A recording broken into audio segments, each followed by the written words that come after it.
Hey, this is my spoiler-free review of Star Trek Into Darkness. I'm going to start off just by saying I loved it. I thought it was great.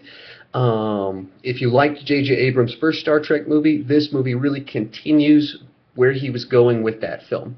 It has the same kind of fast pacing. The movie starts off with a bang and it never lets up. You're on the edge of the seat the entire time.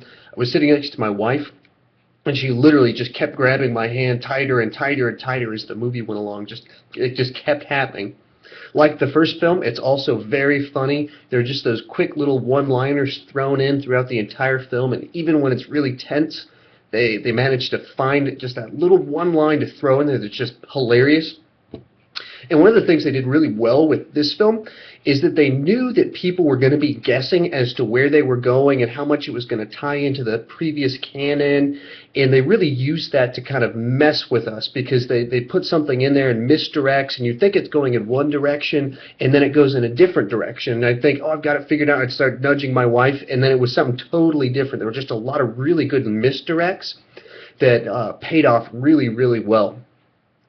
Also, along those same lines, the whole movie just kind of has a series of mysteries that are revealed as to what's going on, and is it this person or is it this person? Are they good? Are they bad? Where's this headed? The whole movie is just a series of kind of reveals that really pay off well.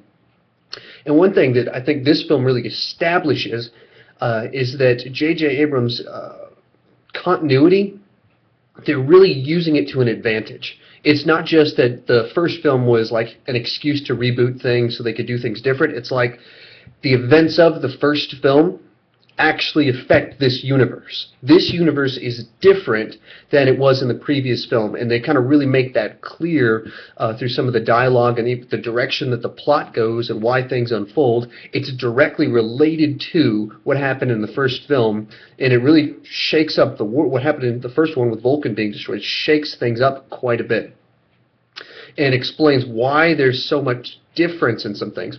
One thing that was also interesting is that like the commercials for it kind of gave me the impression that one thing was going to happen or something happened at one point in time in the movie, and it actually happened at a different point in time in the movie. And I don't know if that was intentional and they were just trying to mess with us and try and trick us with the advertising, but I thought it worked really well. All around, the cast did a great job. Everyone's doing a better version of the characters that they initiated in the previous film. Benedict Cumberbatch did an amazing job. And likewise, it was great to see Peter Weller back in a big mainstream blockbuster, and I really very much appreciated that. As for some of the not-so-good things, they tried to, and they're kind of balancing how much to play homage, how much to reference things. Some of that worked great, and some of it I didn't think worked as well, and I'd be really interested to hear the opinions of someone that on some of these plot points and little references of someone who's doesn't catch all of them. If how some of the scenes work, how some of the gags work, how some of the references work. If you don't have, like me, I went to Star Trek conventions in middle and high school. I've seen every episode of original series, Next Generation, Deep Space Nine, and like I catch all that stuff, and I'm interested to see if it's meaningful for people who haven't. And one kind of final thought is that if you weren't a big fan of J.J. Abrams' previous Star Trek film, I don't think this one's going to win you over. I don't think it's going to steer the ship back in the direction you probably want it to go. This is very much a continuation of where he was going with that. It's the same pacing.